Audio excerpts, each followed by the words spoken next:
অর্ণব বলল, আমার সাথে ভেজাল করলে ভালো হবে না বলে দিলাম, পরে কিন্তু সব সুদে আসলে তুলব। বলার সাথে সাথে সুজা আমার কলার ধরে বলল, তোকে আমরা ভয় পাই নাকি? আর তোর কোন বাপ আছে এখানে ডেকে আন। বলেই দুই গালে দুটো থাপ্পড় দিল। চুপচাপ সহ্য করে অর্ণব বলল, তোরা আগুন নিয়ে খেলতেছিস বলে দিলাম। কি বললি? তিতুমির, ওকে ছাড় আর সর ওখান থেকে, বলে লাঠি নিয়ে মারতে আসলো। এবার আর চুপ করে থাকা যায় না, যেভাবেই হোক বাঁচতে হবে। তিতুমির আমাকে ছাড়ার সাথে সাথে অন্য ছেলেটার হাত থেকে নিজেকে কোনো মতে ছাড়িয়ে ছেলেটাকে দিলাম এক থাপ্পড়। রিফাত আমার খুব কাছে চলে আসছিল। কয়েক সেকেন্ডের জন্য ওরা হতভম্ব হয়ে গেল। আমি পালাতে পারতাম, কিন্তু আমি কাপুরুষ না। মার খাবো কিন্তু পালাবো না। ওদের হতভম্বতার সুযোগ নিয়ে পাশের একটা ছেলেকে ধাক্কা দিয়ে হাত থেকে হকি স্টিক কেড়ে নিয়ে সাথে সাথে রিফাতের পায়ে খুব জোরে একটা ঘা বসাই দিলাম।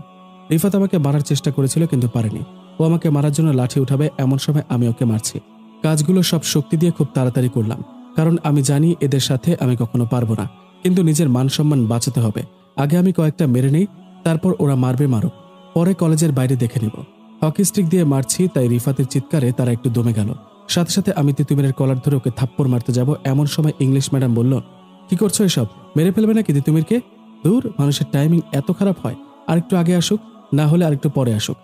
এরপরে তো আমিই মার খেতাম, কারণ আর কয়েক সেকেন্ড পর ওরাও লাঠিসোঁটা নিয়ে আমাকে বেধড়ক পিটাইতো। আমি এটাই নিশ্চিত ছিলাম। আর আমি কিছুই করতে পারতাম না। কিন্তু আসলো কখন? ভাগ্যটাই খারাপ। আমি মাথা নিচু করে দাঁড়িয়ে থাকলাম। ইংলিশ ম্যাডাম বলল, রিফাতকে এত জোরে মারলা কেন? তুমি তো একটা গুন্ডা, কলেজে আসো গুন্ডামি করতে? ম্যাডামের চোখে আমি আগে থেকে খারাপ, তাই পুরো বিষয়টা উনি অন্যদিকে দিয়ে দেখছেন। ওনার মতে দুয়ে দুয়ে চার, আমি মিলে গেলেই এখানকার দোষী। অর্ণব বলল, সরি ম্যাম, এরপর আর হবে না, এবারের মতো মাফ করে দিন। তোমার মতো নির্লজ্জ আমি আরেকটা দেখিনি। 2 মাস আগে কলেজ মিটিংয়ে তোমার বন্ধুরা আর তিতুমিরের বন্ধুরা বললা যে আর কোনোদিন কলেজে মারামারি করবে না, আর এখন হকি স্টিক নিয়ে ওদের মারছো। আসলে পুরো ঘটনায় ম্যাডামের চোখ আমার উপর ছিল, তাই সুযোগ বুঝে তিতুমিরের দলবল লাঠি লুকিয়ে নিয়েছে। শুধু রিফাতের লাঠি নিচে পড়েছিল, আর আমার হাতে হকি স্টিক। ভুল হয়ে গেছে, এরকম আর হবে না, শেষবারের মতো মাফ করে দিন প্লিজ। ইংলিশ ম্যাডাম বলল, কখনোই না। সেবার বলা হয়েছিল যদি আরেকবার এরকম করো তাহলে কলেজ থেকে বের করে দেওয়া হবে। এবার হয় তুমি এই কলেজে থাকবে, না হলে আমি। মানে? মানে কলেজে তুমি থাকলে আমি এই কলেজে আর ক্লাস নিব না, আর থাকবো না, কথা দিলাম। আর আমি থাকলে তোমাকে এই কলেজে থাকতে দিব না, এটাই আমার শেষ কথা। আমি মাথা নিচু করে থাকলাম। ইংলিশ ম্যাডাম এই কথাগুলো বলে চলে গেলেন। রিফাতকে ঘাড়ে করে ওর দলবল নিয়ে গেল। তিতুমির আমার দিকে একটু মায়াভরা মুখে তাকিয়ে চলে গেল। বুঝলাম না এর মানে কি ছিল। তবে ছেলেটা আস্তে আস্তে হাঁটছিল। পুরো কলেজ চত্বরে ভিড় লেগে গিয়েছিল। আমি ওদের দৃষ্টির প্রধান কেন্দ্রবিন্দু। ভিড় ঠেলে এখলাস, মশিউর, রিপন, বেলাল এরা 4 জন দৌড়ে আসলো। কিভাবে ঘটলো এগুলো? আমাদের জন্য অপেক্ষা করলি না কেন? থাম তোরা। অর্ণব বলল, এখান থেকে চল, সবাই আমাদের দেখছে, আর অর্ণবের এখন একটু আরাম করতে হবে। তারপর আমরা সেখান থেকে একটা ফাঁকা জায়গায় গেলাম। এবার বলতো পুরো ঘটনা। বেলাল, তুই একটু পানি নিয়ে আয়। তোর গালে থাপ্পড়ের দাগ কেন? থাম, এত উত্তেজিত হইস না, ওকে বলতে দে। তারপর আমি পুরো ঘটনাটা ওদেরকে বললাম। তুই আমাদের জন্য অপেক্ষা করিসনি কেন? এটা তুই একদম ভালো কাজ করিসনি। তাহলে আমার সাথে তোরাও ফেসে যেতি। আরে এটা আমি কখনো চাই না। ফেসে গেলে যেতাম, এটা তোকে চিন্তা করতে হবে না, বুঝলি? তোকে সোজা থাপ্পড় মারছে, তাই না? লাঠি, রড, হকি স্টিক সব বাইরেই আছে। এক একটাকে মেডিকেলে না পাঠালে আমার নাম পাল্টায় রাখিস। আমার তো রক্ত গরম হয়ে যাচ্ছে। বেলালকে আসতে দে, কাটায় কাটায় হিসাব তুলব। আর অর্ণব, তুইও। কালকে আমাদের মধ্যে কি কথা হয়েছিল? মারামারির জন্য আমাদেরকে তৈরি হইতে বলে একাই গেলি মার খাইতে? তোর কি মাথা খারাপ? এই সময় বেলাল পানি নিয়ে আসলো। পানি খেয়ে অর্ণব বলল, তোরা মাথা ঠান্ডা কর, ক্রোধ বা রাগ ভালো না। হাদিসে এসেছে, আবু হুরায়রা রাদিয়াল্লাহু তাআলা আনহু থেকে বর্ণিত, জনৈক ব্যক্তি রাসূলুল্লাহ সাল্লাল্লাহু আলাইহি ওয়াসাল্লামের দরবারে এসে বললেন, আমাকে কিছু উপদেশ দিন। রাসূল সাল্লাল্লাহু আলাইহি ওয়াসাল্লাম বললেন, রাগান্বিত হয়ো না। সে ব্যক্তি বারবার উপদেশ চাইলে রাসূল সাল্লাল্লাহু আলাইহি ওয়াসাল্লাম একই উত্তর দিয়ে তাকে বললেন, রাগান্বিত হয়ো না। বুখারী শরীফে হাদিস নাম্বার 5615। এখলাস বলল, তাহলে এখন কি করব তুই বল। দেখলি তো কি হলো, অনেক বড় ঝামেলায় ফেসে গেলাম। তারপর এখন আবার মারামারি করতে যায়, আরো একটা ঝামেলা করবি? তুই বলতে চাচ্ছিস এখন আমরা হাত গুটিয়ে বসে থাকবো? এটা বিষয় পরে দেখা যাবে, আর এখন ওদেরকে মাফ করে দে। এই বিষয় নিয়ে পরে ভাবা যাবে। কেননা কুরআনে আল্লাহ বলেন, যারা সুসময়ে ও দুঃসময়ে ব্যয় করে এবং ক্রোধ সংবরণ করে এবং মানুষকে ক্ষমা করে, আর আল্লাহ সৎ কর্মশীলদের ভালোবাসেন। সূরা আল ইমরান আয়াত 134। ঠিক আছে, অর্ণব ঠিক বলেছে, এখন এগুলো বাদ দে। ম্যাডাম কি বলেছে মনে নেই? হয় আমরা থাকবো, না হলে সে থাকবে। এটা ভাবার বিষয়। মনে হয় ছাড়পত্র দিয়ে বের করে দিতে পারে। অর্ণবের বাবা তো কলেজের গভর্নিং কমিটির সদস্য, কিচ্ছু হবে না। আব্বু 2 মাস আগে বলেছিল যে এবারই শেষ, এরপর থেকে তার আর কোনো সুপারিশ কাজে দেবে না। এটা তো সত্যি চিন্তার বিষয়। তাহলে তুই কলেজে কাহিনী করলি কেন? বাইরে হইলে কেলায় রাখে দিতাম, কেউ কিছু বলতেও পারতো না। বাদ দে, আমাকে বের করে দিলে আমার কোনো ক্ষতি হবে না, এটা তোরা ভালো করে জানিস। এখন চল বাইরে যাই। এর পেছনের কারণ আছে, কারণটা এখন রহস্যই থাক। চল, আজকে ক্লাস করার দরকার নাই। বাইরে বের হয়ে আমাদের আড্ডা দেওয়ার জায়গায় গেলাম, দেখলাম লাঠি, হকি স্টিক যা লাগে মারামারির জন্য সব রেডি করে রাখছে। বাবা, তৈরি হয়ে আসছিলি তো? আমরা কি কাঁচা খেলোয়াড়? শুধু পৌঁছানোর আগেই ম্যাচ শেষ হয়ে গেছে। নইলে এক একটা স্ট্যাম্প মানে হাড্ডি আস্ত থাকতো না। কি রে তোরা চাইনিজ কুড়াল কেন আনছিস? যদি লাগে জেলে পাঠানোর ধান্দা? তোদের যে মাথা গরম, আল্লাহ বাঁচাইছে। সবাই হেসে উঠল। ধন্যবাদ তোদের এতটা সাপোর্ট করার জন্য। নেগলা আমাদেরও বোনের মতো, তাই ধন্যবাদ দিতে হবে না। এখন বাড়ি চল সবাই। ওকে, কালকে দেখা হবে। আসসালামু আলাইকুম। ওয়ালাইকুম আসসালাম। তারপর আমি, রিপন আর মশিউর মিলে বাড়ির দিকে হাঁটা দিলাম। হঠাৎ মোবাইলে কল আসলো। দেখলাম কলটা আব্বুর। এত তাড়াতাড়ি হেড স্যার আব্বুকে জানিয়ে দিল আমি আজকে শেষ। ভয়ে ভয়ে ফোনটা রিসিভ করলাম। ভয়ে ভয়ে কলটা রিসিভ করে বললাম, আসসালামু আলাইকুম আব্বু। ওয়ালাইকুম আসসালাম। অর্ণব, তুমি কোথায়? এই তো কলেজ মোড় থেকে একটু সামনে, বাড়িতে যাচ্ছি। বাড়িতে যেয়ে খেয়ে দিয়ে তাড়াতাড়ি আমার অফিসে আসো, কিছু কথা আছে। কণ্ঠ শুনে যদিও বোঝা যাচ্ছে আব্বু কিছু জানে না, কারণ খুব শান্ত ও স্বাভাবিকভাবেই কথা বলছেন। কিন্তু ডাকছেন কেন? আবার অফিসে যেয়ে সামনাসামনি কিছু বলবেন নাকি? আমি কিছুই নিশ্চিত হতে পারছি না। আমি যাচ্ছি। রফিক সাহেব বললেন, একটু তাড়াতাড়ি এসো। আসসালামু আলাইকুম। ওয়ালাইকুম আসসালাম। 1.5 ঘন্টার মধ্যে আব্বুর অফিসে পৌঁছালাম। আব্বু একজন ব্যবসায়ী। অফিস রুমে ঢুকে আসসালামু আলাইকুম আব্বু। ওয়ালাইকুম আসসালাম। বসো। কি জন্য ডাকলা? আমার তো বয়স হয়ে যাচ্ছে, আমি আর কদিন বাঁচব? নানা রকম অসুখ লেগেই আছে। আমি কি তোর বউ কোনোদিন দেখবো না? এত তাড়াতাড়ি বিয়ে? যাক বাবা, বাঁচা গেল। আমি তো ভেবেছিলাম মারামারির কথা জানতে পারছে। কোথায় তাড়াতাড়ি? তোর সবকিছু আমি জানি। আমাকে তুই বাইরের লোক পাসনি, শুধু কলেজে ভর্তি হওয়ার কারণটা তুই বললি না। তুই বিষয়টা গোপন রাখতে বলেছিস বলে আমি এই বিষয়ে কোনো কথা বলিনি। কোন বিষয়ে কথা বলতেছে? কলেজে ভর্তি হওয়ার কারণ? এটা এখন রহস্য থাক। কিন্তু কোনো কিন্তু না, তুই বিয়ে করবি, এটাই শেষ কথা। কেননা পবিত্র কোরআনে আছে, তোমাদের মধ্য হতে যারা বিবাহহীন তাদের বিবাহ দিয়ে দাও, এবং দাস দাসীদের মধ্যে যারা সৎ তাদেরকেও। তারা যদি নিঃস্ব হয়ে থাকেন তবে স্বয়ং আল্লাহ তাকে ধনী বানিয়ে দেবেন। সূরা নূর আয়াত 32। আর বড় কথা, আমি পাপ বহন করতে পারবো না। কিসের পাপ? কিসের পাপ? হাদিসে এসেছে, রাসূলুল্লাহ সাল্লাল্লাহু আলাইহি সাল্লাম বলেন, যার কোনো সন্তান জন্ম লাভ করে সে যেন তার সুন্দর নাম রাখে এবং তাকে উত্তম আদব কায়দা শিক্ষা দেয়। যখন সে বালেগ হয় তখন যেন তার বিবাহ দেয়। যদি সে বালেগ হয় এবং তার বিবাহ না দেয়, তাহলে সে কোনো পাপ করলে সে পাপ তার পিতার ওপর বর্তাবে। বাইহাকি, মিশকাত শরীফের হাদিস নাম্বার 3138। তোর বিয়ের বয়স হয়েছে, তাই তুই পাপ যা করবি তার হিসেব আমাকে দিতে হবে। আমি তা পারবো না। তোর চরিত্র রক্ষার জন্য বিয়ে দেওয়া জরুরি। আবার আমার চরিত্রের কি হলো? তুমি জানো আমি খারাপ কাজ করি না। জানি, কিন্তু বলা তো যায় না। আল্লাহ বলেন, চরিত্র রক্ষার জন্য যারা বিয়ে করবে তারা যদি অভাবী হয় তবে আল্লাহ নিজ অনুগ্রহে তাদেরকে অভাবমুক্ত করে দিবেন। সূরা নূর আয়াত 32। আর তোর তো অভাবও নাই। আমি তোকে ব্যবসায় বসাতেও জোর করি না, শুধু মাঝে মাঝে আসবে। একসাথে কলেজ প্লাস ব্যবসা প্লাস বউ কিভাবে সামলাবো? কলেজের কথা তো বাদ, আর ব্যবসা তো আমিই দেখতেছি। আর কি বাকি থাকলো? ফালতু অজুহাত দিস না। চুপ করে আছি, কথাগুলোর মাছের রহস্যগুলো আস্তে আস্তে খুলবে। চুপ করে থাকিও না। এখানে কিছু মেয়ের ছবি আছে, যাকে খুশি চয়েস করো। ছবিগুলো দেখলাম আর বললাম, না, একটাও পছন্দ হলো না। তোকে এই পর্যন্ত কতগুলো মেয়ের প্রস্তাব দিলাম আমি নিজেও জানি না। সবগুলোকে না করে দিয়েছিস। বুঝেছি তুই বিয়ে করবি না। মনে মনে বললাম, তোমরা সারা জীবন চাইলেও আমি আর বিয়ে করব না, কারণ 2 মাস আগে আমার প্রিয়তমার সাথে আমার বিয়ে হয়েছে, যাকে আমি প্রচন্ড ভালোবাসি। রাগ করিয়েন না, একটু অপেক্ষা করুন। 2 মাস আগের সেই রোমাঞ্চকর সফরটি শীঘ্রই শুরু করব। কিরে, কি ভাবছিস? কিছু বলছিস না কেন? নাকি পছন্দের মেয়ে আছে তোর? সময় হলে এমনিতেই তোমার বৌমাকে দেখতে পাবে। জানি সময় হবে না, আর তুই দেখাবিও না। বিশ্বাস করো বাবা, আমি খুব তাড়াতাড়ি বউ আনবো। তুই এবার নিয়ে কতবার বললি কথাটা? আচ্ছা, তোর মাথায় কিসের ভূত চেপে আছে? বিয়ে নিয়ে কি তোর কোনো চিন্তা ভাবনা নেই? আছে তো, এই জন্যই তো কিছু উক্তি ফোনে সেভ করে রেখেছে। বিয়ের কথা মনে পড়লে এগুলো ভাবি। কি উক্তি? মোবাইলটা বের করে উক্তিগুলো পড়ে শোনাচ্ছি। বিয়ের পরের অবস্থা সম্পর্কে অনেক জ্ঞানী গুণীরা বলেছেন, বিয়ের পর সন্ধ্যায় ঘরে ফিরে একটু ভালোবাসা, একটু আদর, একটু কোমলতা পাওয়া, একে এক কথায় কি বলে বলতে পারেন? একে বলে আপনি ভুল বাসায় এসেছেন। বিষয়টি মজার যে, একটি ছেলের জীবনে যখন কোনো ধরনের দুশ্চিন্তা থাকে না, সে বিয়ে করে, এটা অনেকটা সুখে থাকলে ভূতে কিলানোর মতো। বিয়ের আগে ছেলেটি যখন মেয়েটির হাত ধরে, সেটি হচ্ছে ভালোবাসা। আর বিয়ের পর যখন ধরে সেটি হচ্ছে আত্মরক্ষা। মেয়েরা সত্যি অনিশ্চিত। বিয়ের আগে তারা একজন পুরুষকে এক্সপেক্ট করে, বিয়ের পরে তারা তাকে সাসপেক্ট করে, আর তার মৃত্যুর পরে তাকে রেসপেক্ট করে। বিবাহিত পুরুষেরা চিরকুমারদের চেয়ে বেশি দিন বাঁচে। মানুষ যা চায় তা কখনোই পায় না। একজন সফল পুরুষ সেই যেই এত টাকা আয় করতে পারে যা তার বউ খরচ করে শেষ করতে পারে না। একজন মেয়ের ক্ষেত্রে সাফল্য হচ্ছে একজন এরকম পুরুষকে খুঁজে বের করতে পারা। অনেকে আমাদের দীর্ঘ দাম্পত্য জীবনের রহস্য নিয়ে প্রশ্ন করে। তাদেরকে বলি, সপ্তাহে 2 দিন ভালো রেস্তোরাঁয় ডিনার, মৃদু আলোতে পুরনো মিউজিক, একটুক্ষণ নাচ, এই তো।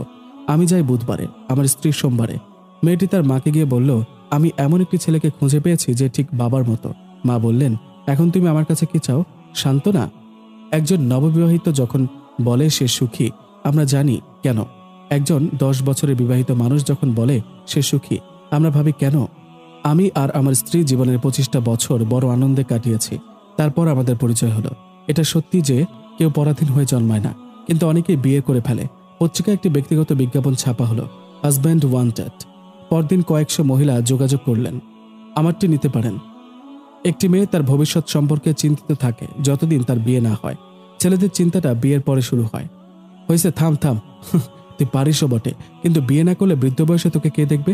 তুই শরীরের জোরে 70 বছর পর্যন্ত চললি, তারপর 80 বছর পরে তোর খেয়াল কে রাখবে? ভূতে। আর বৃদ্ধ বয়স হলে এমন একটা বয়স যখন আমাদের অন্যের ওপর নির্ভরশীল হয়ে বেঁচে থাকতে হয়। আমাদের বাচ্চারাই তখন হয়ে ওঠে আমাদের সম্বল, যেমন তুই আমাদের সম্বল। আর বউ থাকা মানে একজন ভালো ও বিশ্বস্ত বন্ধু থাকা, যে তোকে খারাপ সময় সাহায্য করবে। পরিস্থিতি যত খারাপই হোক তোকে কখনো ছেড়ে যাবে না। এমন অনেক কথা আছে যা তোর একান্ত নিজের, যা তুই নির্দ্বিধায় তোর বউকে বলতে পারবি। জীবনে চলার পথে একজন সঙ্গী প্রয়োজন যে তোর চলাকে সহজ করে দিবে। সুখ দুঃখ সবকিছু তোরা ভাগাভাগি করবি। আর জীবনে একজন ভালোবাসার মানুষ থাকা জরুরি, যার সম্পূর্ণ অস্তিত্ব জুড়ে তুই থাকবি। ওর সবকিছুর ওপর শুধু তোর অধিকার থাকবে। সবচেয়ে বড় কথা, তুই এখানে ঠকবি না, বুঝলি? বুঝেছি। না, 1 মাস লাগবে। আমার উনি খুঁজে বের করতে কয়দিন যে লাগবে আল্লাহ জানে। 1 মাস এত সময় দিতে পারবো না। 10 দিনের ভেতর বিয়ে করতে হবে। এটা আমার কথা না, তোর আম্মুর কথা। ওকে, 15 দিন সময় দাও। এবার বিয়ে করবো ইনশাল্লাহ। এবার যেন কথা নড়চড় না হয়। ওকে, হবে না। আমি গেলাম। আসসালামু আলাইকুম। ওয়ালাইকুম আসসালাম। বাড়ির পথে হাঁটছি আর ভাবছি, বলে তো দিলাম 15 দিনের মধ্যে বিয়ে করব, কিন্তু আমার উনাকে 15 দিনের মধ্যে পাবো কোথায়? এখন তো দেখছি দেওয়ালে দেওয়ালে পোস্টার লাগাইতে হবে। দূর, পোস্টারে কি লিখবো? ওনার ব্যাপারে তো আমি কিছুই জানি না। ওনার মিষ্টি মুখটাই শুধু বারবার আমার চোখের সামনে ভেসে উঠছে। তবে এরকম লেখা যায়, হে প্রিয়তমা, আমি তোমার অপেক্ষায় অপেক্ষমান প্রেমিক বলছি। এর থেকে বড় পরিচয় হলো, আমি তোমার স্বামী অর্ণব। আমার রঙিন শহরে আজ কালো মেঘের ঘন ঘটা। তোমার ব্যস্ত শহরে কি ভালো আছো? কিসের লুকোচুরির খেলায় মেতে আছো? কোথায় হারিয়ে গেলা? সদ্য ঘুম ভেঙে ওঠা আধখোলা চোখ দুটো যে তোমারই অপেক্ষায় থাকে, সে তুমি বোঝো না? তুমি এত নিষ্ঠুর কেন বলো তো? আকাশের অদৃশ্য ডাকপিয়নের কাছে খবর পাঠাতে পাঠাতে আমি ক্লান্ত। স্বপ্নের খামের ভাঁজে কত শত চিঠি পাঠাই, তোমার মনে কি সেগুলো পৌঁছায় না? প্লিজ দয়া করে চলে এসো। ইতি তোমার। দূর, এরকম পোস্টার লাগাইলে মানুষ পাগল বলবে। দেখা যাবে শুধু একটা পোস্টারের কারণে আমি পাবনা পাগলা গারদে। তার উপর পোস্টারগুলো কোথায় লাগাবো? রাজশাহীতে না এখানে? এসব উল্টোপাল্টা চিন্তা ভাবনা করছি, এমন সময় আম্মু কল দিল। আসসালামু আলাইকুম আম্মু। তোর ছোট ভাই নাজিমকে নিয়ে আয় একটু। ওর ম্যাডামকে বাসায় আসতে বললেই তো হয়, এখানে এসে পড়ায় যাবে। রোজ রোজ যেতে ইচ্ছে করে না। মেয়েটা রাজশাহী থেকে এসেছে, অচেনা জায়গায়, আর রাস্তাঘাটের যে অবস্থা, ওর নিরাপত্তার ব্যাপার আছে না? কি? আমি তো অবাক। আমি নিজের কানকে বিশ্বাস করতে পারছিলাম না। হাজারটা প্রশ্ন, হাজারটা ভাবনা, হাজার ধরনের অনুভূতি আমার মনে বিদ্যুতের মতো খেলে গেল। আজকে কাটায় কাটায় 2 মাস 5 দিন, সবকিছু মিলে যাচ্ছে। এটাই তাহলে আমার উনি, মানে আমার বউ। এবার ভুল হওয়ার কোনো প্রশ্নই আসে না। রাজশাহী থেকে। যা, নাদিমকে নিয়ে আয়। আম্মুর কথায় ভাবনা ভাঙল। ওকে, যাচ্ছি। তাড়াতাড়ি যাস। আসসালামু আলাইকুম। ওয়ালাইকুম আসসালাম। আমি কলটা কেটে ম্যাডামের বাড়ির দিকে হাঁটা দিলাম। হাঁটতে হাঁটতে ভাবছি, যাক, এবার আমার অপেক্ষাটা শেষ হলো। ওনাকে শেষ পর্যন্ত। এজন্য মেয়েটাকে এত কাছের মানুষ মনে হচ্ছিল, আর কণ্ঠটাও চেনা চেনা লাগছিল। এবার আর তোমাকে হারাতে দিব না প্রিয়তমা। অনেক কষ্ট করে তোমাকে পেয়েছি। কতদিন অপেক্ষা করলাম শুধু নিজের বউয়ের সাথে কথা বলবো বলে। তবে একটা জায়গায় খটকা আছে। যেদিন আমি উনাকে দ্বিতীয় দিন দেখছিলাম, তখন ওনার একজন বান্ধবী তাসনিয়া নামে কাউকে ডাকছিল। কিন্তু আমি উনাকে দেখতে এতটাই মগ্ন ছিলাম যে কাকে দেখছিলাম আর কে উত্তর দিচ্ছিল কিছুই দেখিনি। আর বিয়ের সময়ও আমি এরকমই কিছু নাম শুনেছিলাম। আসলে বিয়েটা হয়েছে অত্যন্ত নাটকীয়ভাবে। আমি নিজে বিশ্বাস করতে পারছিলাম না যে আমি বিয়ে করছি, তাও আবার উনাকে। বিয়ের পিড়িতে আমি ওনাকে দেখতেই ব্যস্ত ছিলাম। সবকিছু এক প্রকার ঘোরের মধ্যে সম্পন্ন করছি। ওদের কথাবার্তা তেমন মনে নেই। নাজিমের ম্যাডামের নাম তানহা, আমার লক্ষ্মী বউয়ের নাম তো ছিল তাসনিয়া। উফ, আল্লাহ বাঁচাও, এটাই যেন আমার উনি হয়। আর এগুলো ঝামেলা ভালো লাগে না। মনে মনে আল্লাহর কাছে দোয়া করছি এটাই যেন হয়। দোয়া মুসলিমের জন্য অন্যতম প্রধান হাতিয়ার, যা বেশিরভাগ সময় অব্যবহৃতই থেকে যায়। এগুলো ভাবতে ভাবতে নাজিমের ম্যাডামের বাসার দিকে এগোচ্ছি। যত আগাচ্ছি তত বুকের মধ্যে ভয় লাগছে, আর তত বেশি পরিমাণে দোয়া করছি। বুকের ধুকধুকানিটা ক্রমশ বেড়েই যাচ্ছে। ভাবতে ভাবতে নাজিমের ম্যাডামের বাসায় পৌঁছে গেলাম। আজকে বাসাটা ভালো করে দেখলাম। বাসাটা ছোট, রোমান্স করার জন্য পারফেক্ট জায়গা। একাই থাকে মনে হয়। রাত্রিবেলায় বউটার সাথে রোমান্স করতে আসতে হবে। আমার বউটার পছন্দ আছে বলতে হবে। ডাকতেই নাজিম দরজা খুলে চলে গেল। অর্ণব বলল, আসসালামু আলাইকুম। ওয়ালাইকুম আসসালাম। নাজিমের পড়া শেষ হয়েছে? যদিও জানি আমি অনেক আগে আসছি। আজকে সবকিছু জানতেই হবে, এত তাড়াতাড়ি পড়া শেষ হবে না। এখন তো সময় শেষ হয়নি, আরো 30 মিনিট পরে আসতেন। দূর থেকে বললাম, একটু আগেই এসে পড়লাম, দয়া করে একটু অপেক্ষা করুন। সারা জীবন তো অপেক্ষাই করলাম। চমকে উঠে তানহা বলল, মানে? না কিছু না, আপনার রুমগুলো একটু ঘুরে দেখতে পারি? আমি ছোট্ট একটি বাসা ভাড়া নিয়েছি। এ কি দেখবেন বাসার? পেছনে না ঘুরে কথাগুলো বলল। কালকের মতো আজকেও হিসাব পড়েছে। আজকের হিসাবটা দারুণ, তবু একটু দেখি বলেই একটা রুমে প্রবেশ করলাম। এবার আমার বিশ্বাস আরো দৃঢ় হলো, কেননা তানহার মতো মেয়ে একজন নন মাহারাম ছেলেকে কখনো নিজের রুমে ঢুকতে দিবে না। এটা আমার উনি ছাড়া কেউ না। রুমটা তার বেডরুম মনে হয়। উফ, কি সুন্দরভাবে সবকিছু সাজানো গোছানো। বিছানাতে একটা ডায়েরি পেলাম। প্রথম পাতায় লেখা, তাসনিয়া ইসলাম তানহা। আমি অবাক দৃষ্টিতে তাকিয়ে আছি নামটার দিকে। কয়েক সেকেন্ডের জন্য বাকরুদ্ধ হয়ে গিয়েছিলাম। এই মুহূর্তে আমার চেয়ে বেশি খুশি সম্ভবত দুনিয়াতে কেউ নেই। আলহামদুলিল্লাহ, জি হ্যাঁ, এটাই আমার উনি, আমার বউ, আমার তানহা। বাহ, নামটা খুব সুন্দর। শেষ পর্যন্ত আমার অপেক্ষা চূড়ান্তভাবে শেষ হলো। যাকে আমি সবখানে খুঁজে বেড়াই, সে আমার ছোট ভাইকেই পড়ায়। এবার তোমাকে পেয়েছি প্রিয়তমা, আর কোথাও হারাতে দিব না। যদিও প্রচুর খুশি হয়েছে, কিন্তু খুশিতে আত্মহারা হয়ে যায়নি। এটা একজন মুসলমানের বৈশিষ্ট্য নয়। তারা খুশিতে আত্মহারা না হয়ে আল্লাহর কাছে শুকরিয়া আদায় করে। আমিও আল্লাহর কাছে শুকরিয়া আদায় করলাম, কেননা হাদিসে এসেছে, হযরত ঈসা আলাইহিসসালামকে আল্লাহ তাআলা বলেছিলেন, তোমার পরবর্তীতে আমি এক উম্মত পাঠাবো। কাঙ্ক্ষিত কোনো বিষয় যদি তাদের হাসিল হয়, তাহলে তারা আল্লাহর প্রশংসা করবে এবং শুকরিয়া আদায় করবে। আর যদি অনাকাঙ্ক্ষিত কোনো কিছু তাদের পেয়ে বসে, তাহলে তারা সওয়াবের আশায় ধৈর্য ধারণ করবে। মুসনাদে আহমদের হাদিস নাম্বার ২৭,৫৪৫। আবার পবিত্র কোরআনে আল্লাহ তাআলা বলেন, আর যখন তোমাদের রব ঘোষণা দিলেন, যদি তোমরা শুকরিয়া আদায় করো তবে আমি অবশ্যই তোমাদের বাড়িয়ে দেব, আর যদি তোমরা অকৃতজ্ঞ হও নিশ্চয়ই আমার আযাব বড় কঠিন। সূরা ইব্রাহিম ১৪:৭। এসব ভাবছি আর ডায়েরি দেখছি। হাতের লেখাটা দারুণ। আমি উনার ব্যাপারে যতই জানছি ততই মুগ্ধ হয়ে যাচ্ছি। বাহ, এটা তো আমাদের বিয়ের কাহিনীটা সম্পূর্ণটা লিখে রেখেছে। এটাই তো পড়তেই হবে। তাহলে পুরোটা সময় ধরে উনি কি ভাবছেন তা জানতে পারবো।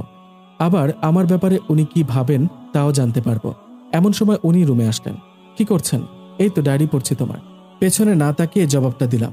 তানহা বলল, are you insane? Don't you have manners? Don't you know that reading someone else diary is bad manners? And how dare you to call me তুমি? মনে মনে বললাম, বউটা আমার অনেক রাগী। ইংরেজিটা বুঝেও না বোঝার ভান করলাম। নিজের বউকে তুমি করেই বলতে হয়, আর তুমি করে বললে কেউ পাগল হয় না। ইংলিশ বুঝি না, বাংলায় বলো। অপরিচিত জনকে আপনি বলুন, তুমি বললে কি হবে? কিছু না, পাগল যত্ত সব। আমার ডায়েরি দিন, এটা বাসায় নিয়ে গিয়ে পড়বো, তাই আজকে দিতে পারবো না তোমায়। তানহা দৌড়ে আমার কাছে আসলো ডায়েরি নেবার জন্য। আমি পেছন ঘুরেই আছি। দিন বলছি আমার ডায়েরিটা পড়লেই সবকিছু জানা যাবে। একদম দেয়া যাবে না। আর আমিও পাগলের মতো ডায়েরিটা বিছানায় রাখছি। ড্রয়ারে রাখতে হইতো না, দেব না। তানহার দিকে মুখ ঘুরিয়ে বললাম। দীর্ঘ 2 মাস পর আমরা একজন আরেকজনকে দেখলাম। কিছুক্ষণের জন্য আমরা অন্য জগতে চলে গিয়েছিলাম।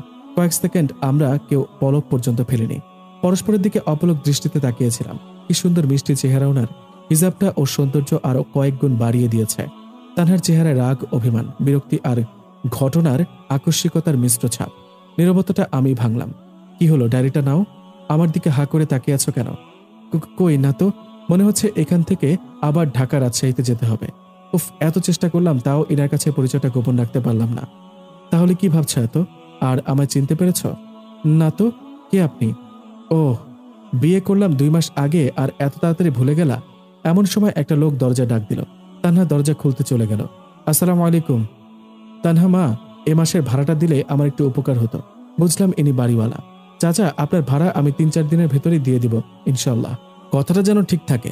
আসলে আমার লাগবে তো, নইলে জোর করতাম না। বুঝেছি চাচা। আমি এখানে মনে হয় আর থাকবো না, মনে হয় ঢাকা চলে যাব। খালি রেজাল্টের অপেক্ষায় আছি। ইনশাআল্লাহ পারলে 2-3 দিনের মধ্যেই আপনার টাকা দিয়ে দেব। ওকে মা, তাহলে আমি আজ আসি। চাচা, চা খেয়ে যান। না মা, অন্যদিন, আজ একটু তাড়া আছে আমার। আসসালামু আলাইকুম। ওকে চাচা, ওয়ালাইকুম আসসালাম। বাড়িওয়ালা চলে গেল। তারপর যখন তানহা ভেতরে আসলো, আমার জন্য 1 কাপ কফি নিয়ে আসো। ইস, শখ কত। একটু রেগে বলল, এই তুমি জানো না আমি তোমাকে দীর্ঘ 2 মাস ধরে পাগলের মতো খুঁজছিলাম। সেই যে গেলা, তারপর আর কোনো খোঁজ খবর নাই। তোমাকে আমি কালকে এত জোর করলাম, তাও তুমি বললা না কেন? দিনাজপুরে এসেও আমার সাথে দেখা করনি কেন? এতদিন কোথায় ছিলা? তোমার কি ন্যূনতম দায়িত্ববোধ নেই? আর তুমি জেনেও আমাকে বলনি কেন তুমি আমার উনি?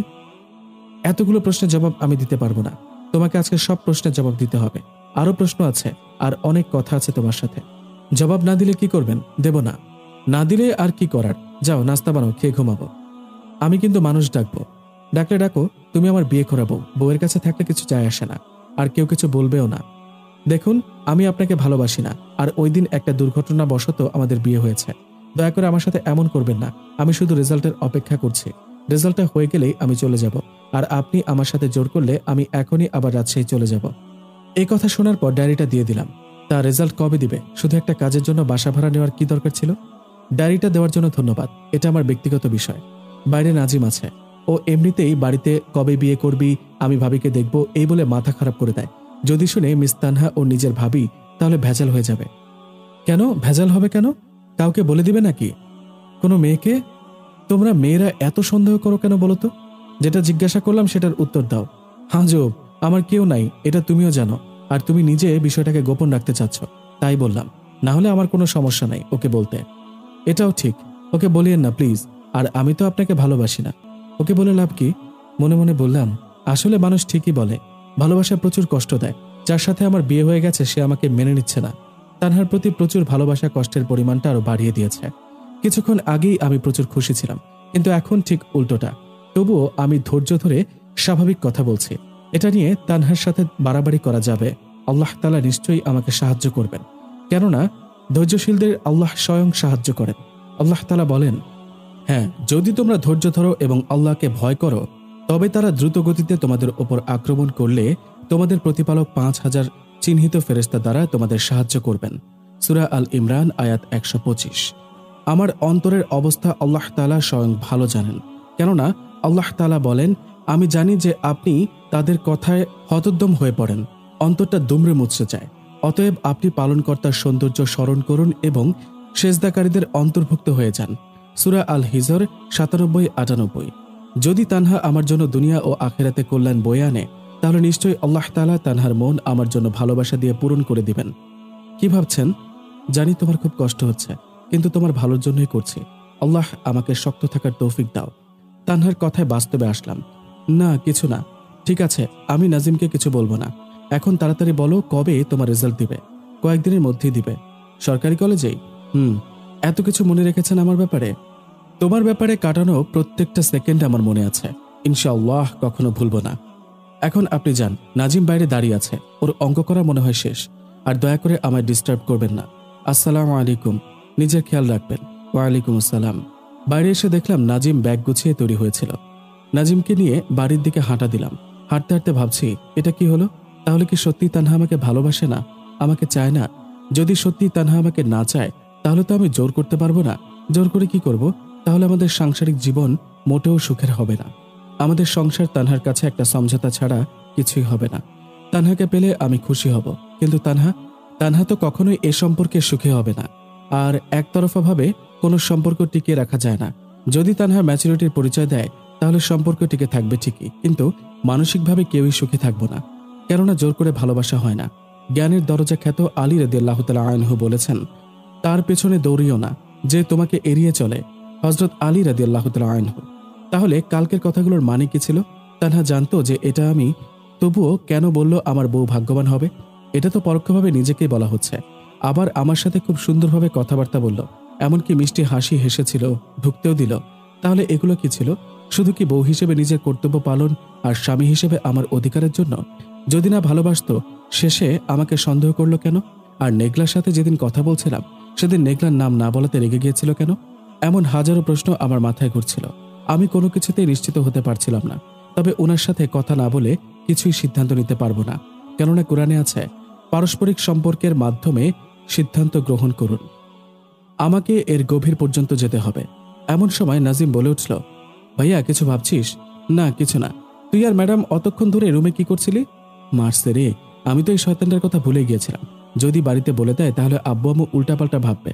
এখনই বিষয়টাকে ওর মাথা থেকে সরাতে হবে। তোর পড়াশোনা কেমন চলছে এই ব্যাপারে কথা বলছিলাম। আমার পড়াশোনার কথা বলতে এতক্ষণ লাগে?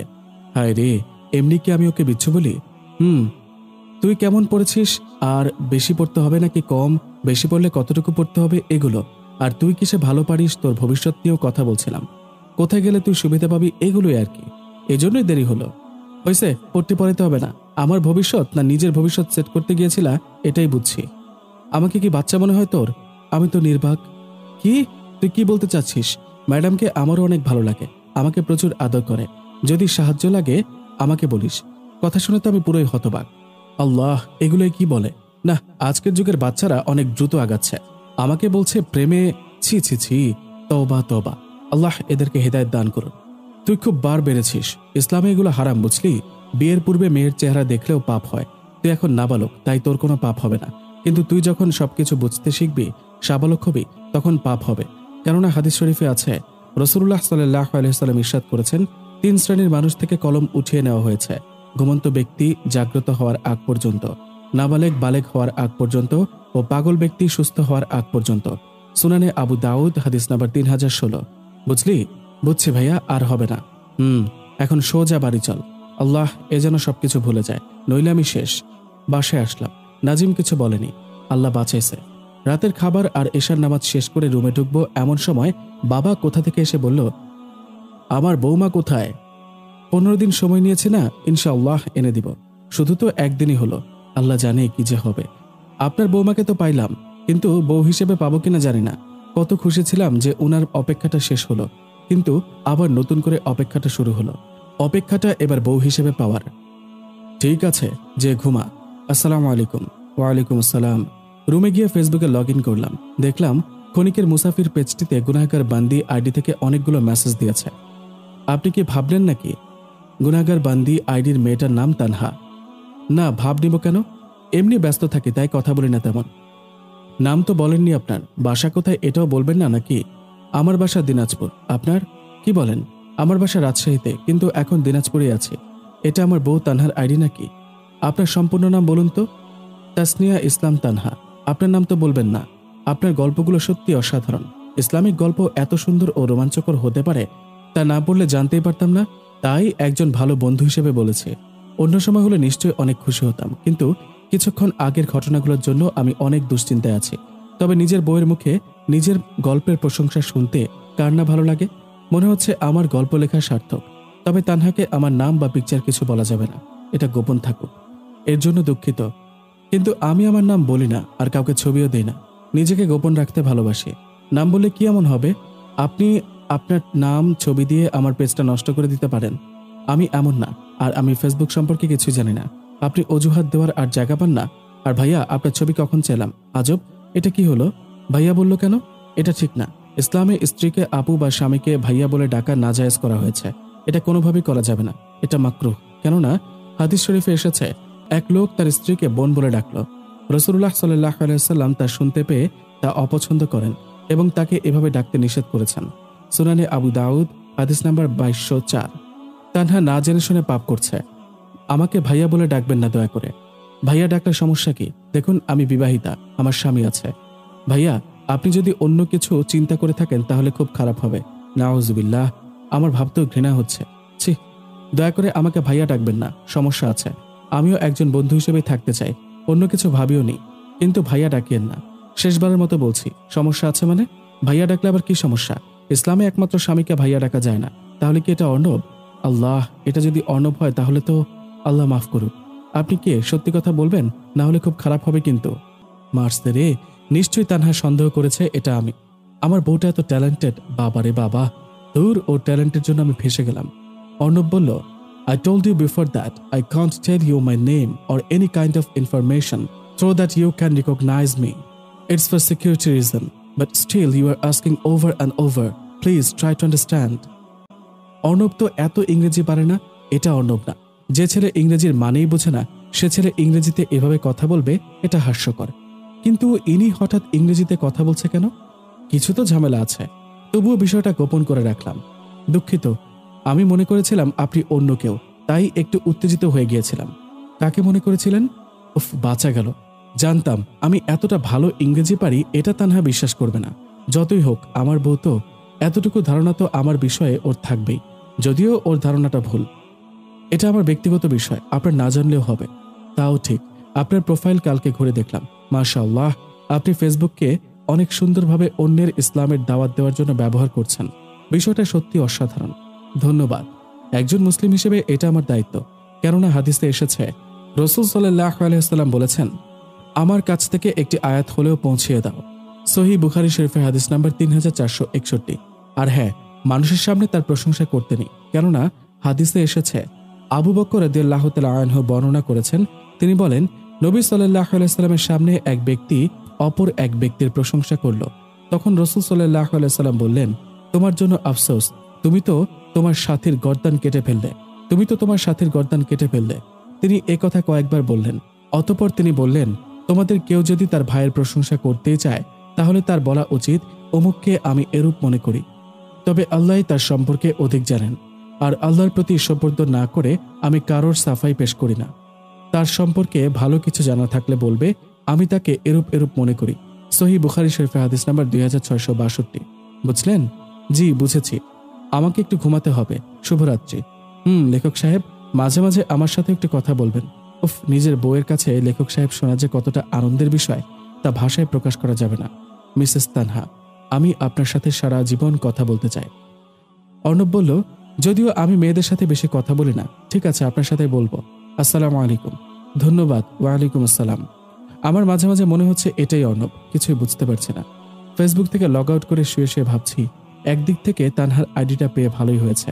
অন্ততপক্ষে এটা জানা গেল তানহা আমাকে স্বামী হিসেবে স্বীকার করে, আর ক্ষণিকের মুসাফিরের লেখককে মানে আমাকে ওর ভালো লাগে, কিন্তু বোকাটা আমাকে ভাইয়া বানাতে চায়।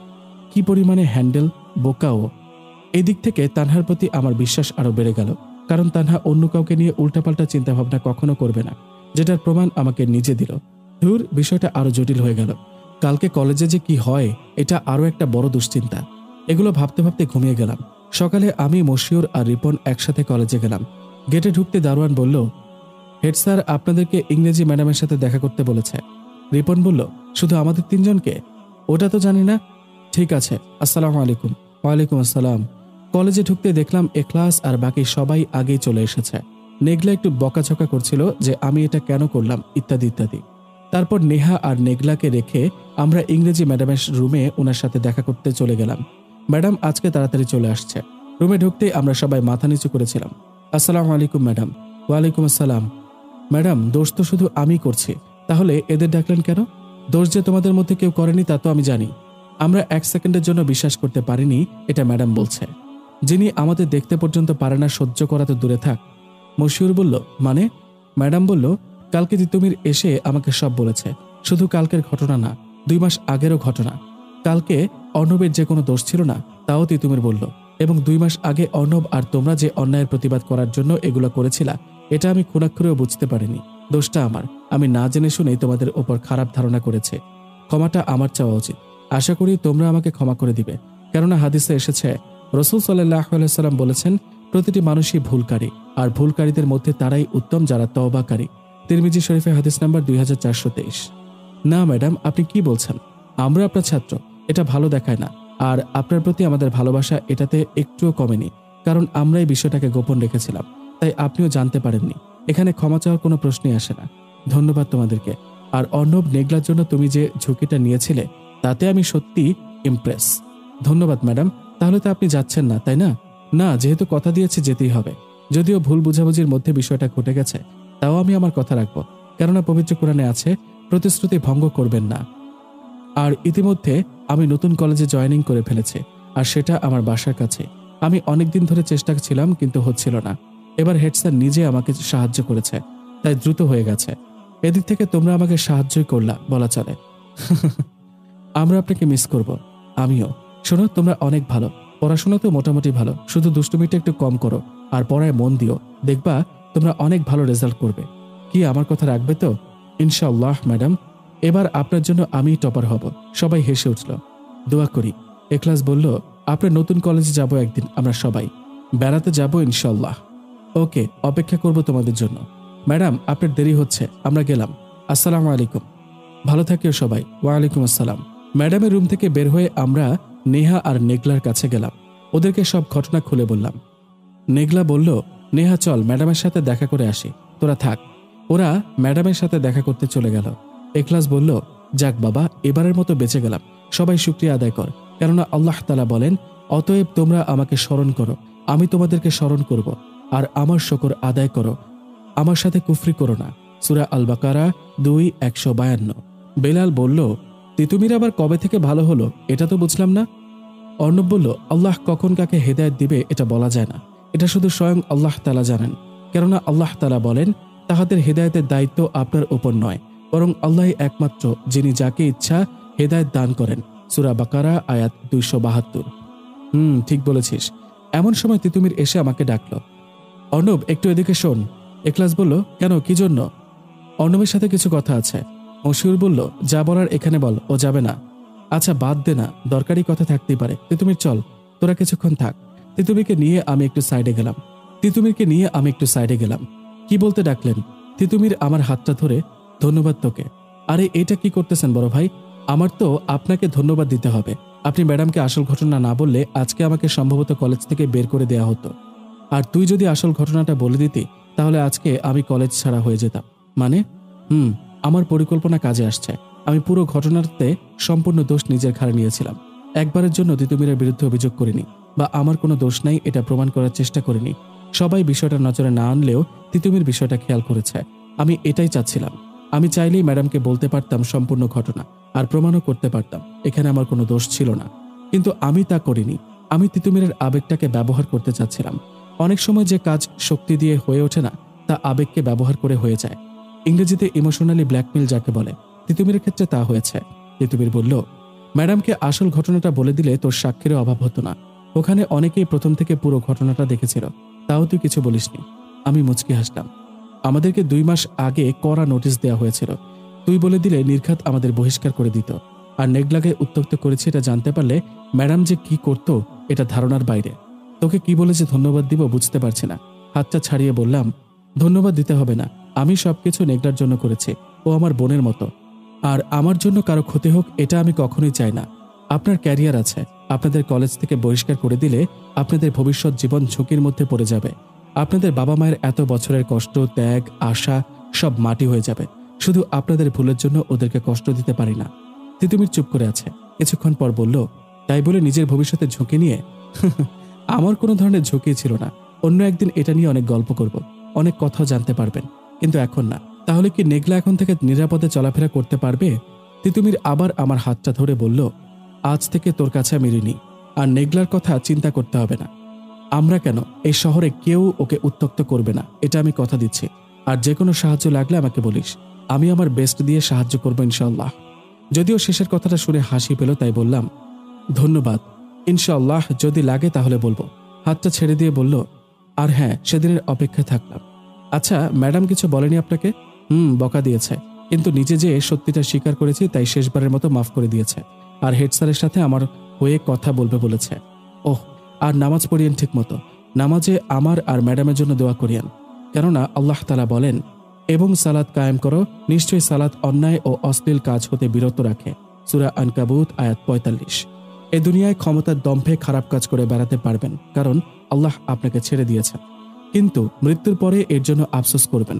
আর আল্লাহ তাআলা বলেন, মৃত ব্যক্তিরা এই বলে আর্তনাদ করবে, আমাদের আরেকবার পৃথিবীতে পাঠান, আমি ভালো করে ইবাদত করে আসি। সূরা মুমিন আয়াত 99। কিন্তু তখন আর কোনো পথ থাকবে না, বুঝলেন? ইনশাআল্লাহ 5 ওয়াক্ত নামাজ পড়ার চেষ্টা করব। ওহ, যেটার জন্য আসছিলাম সেটাই তো ভুলে গেলাম। কি কাজ? চেহারাটা মলিন করে বলল, সুজার থাপ্পড়ের জন্য দুঃখিত।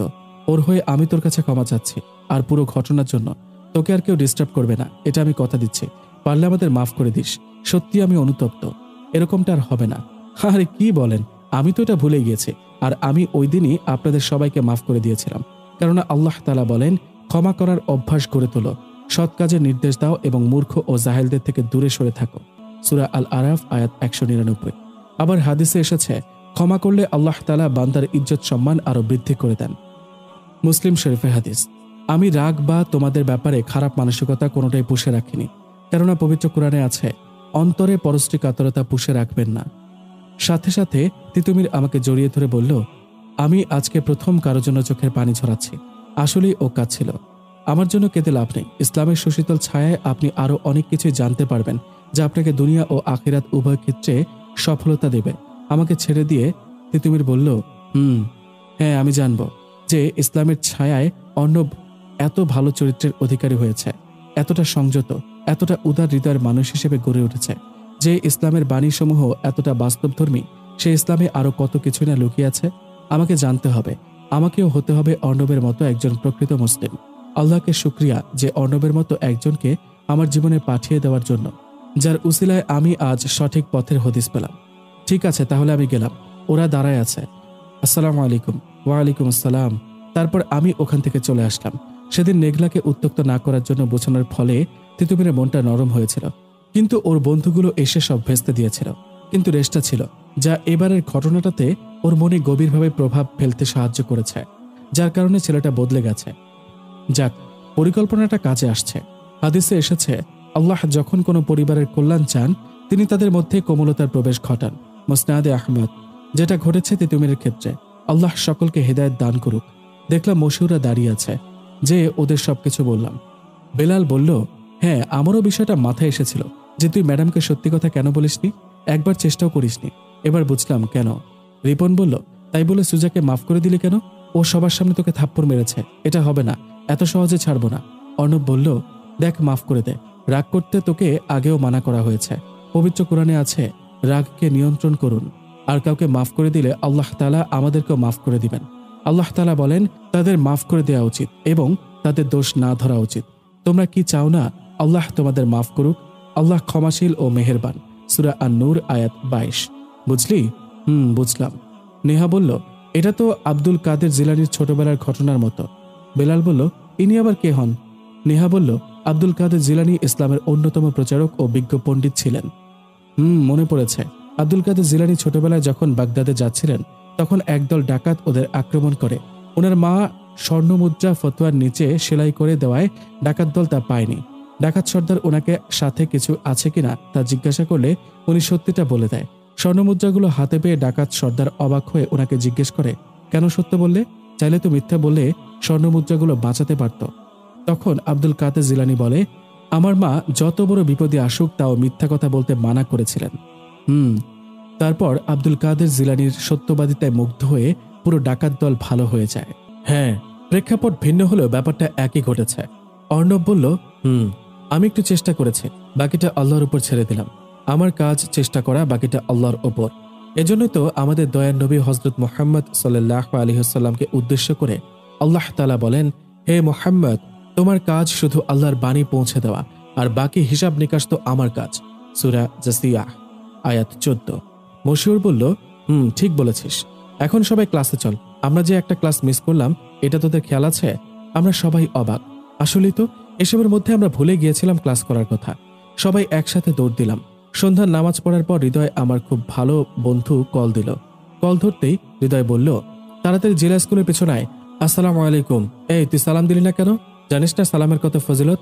হাদিসে এসেছে, আবু হুরায়রা রাদিয়াল্লাহু তাআলা আনহু হতে বর্ণিত, রাসূল সাল্লাল্লাহু আলাইহি সাল্লাম বলেন, তোমরা ততক্ষণ পর্যন্ত জান্নাতে প্রবেশ করবে না যতক্ষণ পর্যন্ত তোমরা পরিপূর্ণ ঈমানদার হতে পারবে না, আর ততক্ষণ পর্যন্ত তোমরা পরিপূর্ণ ঈমানদার হবে না যতক্ষণ পর্যন্ত তোমরা একে অপরকে ভালোবাসবে না। আমি কি তোমাদেরকে এমন একটি জিনিস বাতলিয়ে দেব যা করলে তোমরা পরস্পর পরস্পরকে ভালোবাসবে? তারপর তিনি বললেন, তোমরা বেশি বেশি করে সালামকে প্রসার করো। মুসলিম শরীফের হাদিস। বুঝলি? ওয়ালাইকুম আসসালাম। মাফ করে দে ভাই, ভুল হয়ে গেছে। বেটা ভালো হয়ে যা, এখনো সময় আছে। তুই তো দেখতেছি এখনো কথায় কথায় জ্ঞান ছাড়িস, এখনো শুধরাইলি না। তোদের কাছে তো এগুলো ভালো লাগবে না, এটা জানি। তোরা এক কান দিয়ে শুনে অন্য কান দিয়ে বের করে দিস, তাও যদি আল্লাহ তোদের হেদায়েত দেয়। আচ্ছা কথা বাড়িস না, জলদি আয়। কি জন্য এটা জানতে চাওয়ার আগেই কলটা কেটে দিল। এদেরকে কেন ধরে আনছিস? প্রবাল বলল, এরা নাকি তোকে মারার চেষ্টা করেছিল, থাপ্পড়ও নাকি মেরেছে। তোরা কিভাবে জানলি? আমাদের শহরে তোকে মারবে আর আমরা খবর পাবো না? আমরা তো শুনে মাথা খারাপ হয়ে গেছিল। এখন পর্যন্ত এদের কিছুই করেনি, এটাই যে ওদের কপাল। তোর জন্য অপেক্ষা করছিলাম। তিতুমিরা কলেজের বড় ভাই হতে পারে, কিন্তু জুবায়ের আর প্রবালরা আমাদের এই শহরের বড় ভাই। রাজনীতির সাথে জড়িত বলে ক্ষমতাও অনেক। আর বড় কথা, আমার অনেক ভালো বন্ধু। তিতুমিরদের দিকে তাকিয়ে দেখলাম ভয়ে চুপসে গেছে সবগুলো। অর্ণব বলল, আরে বাচ্চা মানুষ ভুল করেছে, না জেনে শুনে করেছে, মাফ করে দে। পবিত্র কোরআনে আছে, অন্যকে তার ভুলের জন্য ক্ষমা করুন। অন্য এক আয়াতে আছে, আল্লাহ তাআলা বলেন, আমি আসমান ও জমিনকে এবং এ দুটির মধ্যে যা কিছু আছে সবকিছুরই হক ছাড়া আর কোনো ভিত্তিতে সৃষ্টি করিনি। ফয়সালার সময় অবশ্যই আসবে। তাই হে নবী, আপনি তাদের ভদ্রভাবে মাফ করে দিন। সূরা আল হিজর আয়াত 85। তাই যেতে দে ওদেরকে। কাউসার বলল, না, তুই এখনো বদলাইলি না। আর নিজে যে 2 মাস আগে এদের মারছিলি, ওইটা কি ছিল? ওই খবরও পাইছিলি? আরে ওইটা তো এরা একটা ভালো ছেলেকে র‍্যাগ দিচ্ছিল। অন্য এক হাদিসে এসেছে, হযরত আয়েশা রাদিয়াল্লাহু তাআলা আনহা নবীজি সাল্লাল্লাহু আলাইহি সাল্লামের ক্ষমাগুণের বর্ণনা দিতে গিয়ে বললেন, তিনি কখনো নিজের ব্যাপারে কারো থেকে প্রতিশোধ গ্রহণ করেনি। তবে আল্লাহর দ্বীন ও তার বিধিবিধানের অবমাননা করা হলে তিনি সেক্ষেত্রে ব্যবস্থা গ্রহণ করতেন। সহিহুল বুখারী। তাও তো আমি বোঝানোর জন্য গিয়েছিলাম, ওরাই মারপিট শুরু করেছিল। এই বিষয়ে পবিত্র কোরআনে আছে, কেবল তাদের সাথে লড়াই করুন যারা আপনার সাথে লড়াই করে। বুঝলি? আমি তো এদেরকে তখনই শিক্ষা দিতে চেয়েছিলাম। তুই নিজেই মিটমাট করে নিয়েছিলি বলে আমি আর গুরুত্ব দেইনি। এই তোরা যা। আর হ্যাঁ, পরের বার যদি এরকম হয় তাহলে তো বুঝতেই পারছিস, হাড্ডি একটাও আস্তে থাকবে না। সুজা বলল, ভাই আমরা একদম জানতাম না অর্ণব ভাইয়া আপনাদের বন্ধু। যদি একবার বলতো তাহলে আমরা ওনার সামনেও আসতাম না। এরকমটা আর কোনোদিনও ভুল হবে না। এদের মুখে ভাইয়া কথাটা শুনে আমার হাসি পাইল। বললাম, এরপর থেকে কাউকে র‍্যাগ দিবি না। আর তোরা থাকতে কলেজ ক্যাম্পাসে কোনো মেয়ে যেন উত্ত্যক্ত না হয়, এটা কথা দে। আর আজকে থেকে ভালো হয়ে যাবি। তোদের ব্যাপারে কোনো ধরনের নালিশ বা খারাপ কিছু যেন না শুনি। জি ভাই, কথা দিলাম। আর আজকে থেকে 5 ওয়াক্ত নামাজ পড়বো ইনশাল্লাহ। যা। আর এখানকার কথা যেন কোনোভাবে বাইরে না যায়, বিশেষ করে আমার কথা। গেলে তোদের ধরবো। আমার সাথে কলেজে আমি জুনিয়র হিসেবেই কথা বলবি। তিতুমির বলল, ঠিক আছে ভাই। আসসালামু আলাইকুম। ওয়ালাইকুম আসসালাম। ওরা চলে যাওয়ার পর আমার বন্ধুদের সাথে অনেকক্ষণ আড্ডা দিলাম। পুরনো বন্ধুরা অনেকদিন পর একসাথে হলে যা হয় আর কি। কথায় কথায় তানহার কথা উঠল। আজম আবাসে ভাড়া থাকে। তোদের ভাবিকে একটু দেখে শুনে রাখিস, মানে লক্ষ্য রাখিস। একাই থাকে তো, কেউ যেন উত্ত্যক্ত না করে। প্রবাল বলল, বলেছিস মানে হয়ে গেছে। ভাবি আজকে থেকে ওই বাড়িতে নিরাপদ। তবে আজকে ট্রিট দিতে হবে। সবাইকে ট্রিট দিয়ে বাড়ি ফেরার সময় দেখি তিতুমিরা রাস্তায় দাঁড়িয়ে আছে। ওদের কাছে যাওয়ার সাথে সাথে সুজা এসে বলল, ভাই আমি জানতাম না জুবায়ের ভাইদের বন্ধু তুমি। থাপ্পড় মারার জন্য দুঃখিত, প্লিজ মাফ করে দেন। আর এরকমটা কখনো হবে না, কথা দিলাম। আপনি শুধু একবার বলতেন যে আপনি ওদের বন্ধু, তাহলেই আমরা নিজে থেকে নেগলার কাছে ক্ষমা চেয়ে নিতাম। আমি মুচকি হাসলাম। আরে আমি তো তখনই মাফ করে দিয়েছিলাম। আমি যদি তখনই বলে দিতাম তাহলে তোমাদের নৈতিক শিক্ষাটা হতো না। এজন্যই পবিত্র কোরআনে আছে, মানুষকে আল্লাহর পথে আহ্বান করুন হিকমা ও উত্তম ভাবে। আমি চাইলে মারামারি করে বা জুবায়েরদের দ্বারা তোমাদের শিক্ষা দিতে পারতাম, কিন্তু আমি তা করিনি। আমি চাচ্ছিলাম আল্লাহর রহমতে তোমরা নিজে থেকে ভালো হও। এজন্যই তো নবীজিকে উদ্দেশ্য করে আল্লাহ তাআলা বলেন, আল্লাহর রহমতেই আপনি তাদের জন্য কোমল হৃদয় হয়েছেন। পক্ষান্তরে আপনি যদি রাগ ও কঠিন হৃদয় হতেন তাহলে তারা আপনার কাছ থেকে বিচ্ছিন্ন হয়ে যেত। কাজেই আপনি তাদের ক্ষমা করে দিন এবং তাদের জন্য মাগফিরাত কামনা করুন এবং কাজে কর্মে তাদের পরামর্শ করুন। অতঃপর যখন কোনো কাজের সিদ্ধান্ত গ্রহণ করে ফেলেন তখন আল্লাহ তাআলার উপর ভরসা করুন। আল্লাহ তাওয়াক্কুলকারীদেরকে ভালোবাসেন। সূরা আল ইমরান আয়াত 159। আল্লাহর উপর ভরসা করে ওনার উপর বাকিটা ছেড়ে দিলাম। দেখো আজকে তোমরা আল্লাহর রহমতে কতটা হেদায়েত প্রাপ্ত, বুঝলা? বুঝছি। একটা জিনিস খটকা লাগতেছে, আপনার সাথে জুবায়ের ভাইদের বন্ধুত্ব কিভাবে? নাকি আমি যেটা ভাবতেছি সেটা ঠিক? আমি মুচকি হাসলাম। তিতুমিরকে বলছি যে একদিন অনেক গল্প করব, তোমরাও এসো। সেদিন অনেক কিছুই বলবো যা শুনে অবাক হয়ে যাবা। তবে এখন না, পরে দেখা হবে। এখন যাই। সবাই বলল ঠিক আছে। সেদিনের অপেক্ষায় থাকলাম। তিতুমির বলল, আসসালামু আলাইকুম। ওয়ালাইকুম আসসালাম। সবাই ভালো থেকো। আর হ্যাঁ, গোপন রাখিও কিন্তু, কেউ যেন জানতে না পারে। বাড়ির দিকে হাঁটা দিলাম, এমন সময় ফোনটা বেজে উঠল। পকেট থেকে বের করে দেখলাম হেড স্যার ফোন দিয়েছে। ম্যাডাম চলে যাওয়ার জন্য গালি দেবে নাকি আবার? ভয়ে ভয়ে ফোনটা রিসিভ করলাম। আসসালামু আলাইকুম স্যার।